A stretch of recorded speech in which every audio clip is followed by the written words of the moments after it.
My dad vividly remembers the night when my application for permanent residency had been rejected for the third time.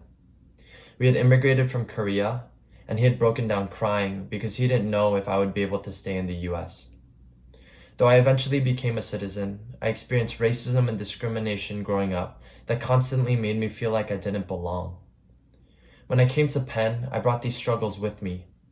I still felt like an imposter, but this time in many different ways. However, as time went by, I grew to call this place my home. It wasn't an easy process, but I realized that everybody struggles with imposter syndrome and that ultimately love prevails. See, my story in the US could have ended with the rejection of my application for permanent residency, but it instead began with my parents who, out of love for me, applied a fourth time for us to all eventually become citizens. I realized that many of my life circumstances made it so that I wasn't supposed to be here, and yet by the grace of God, I was.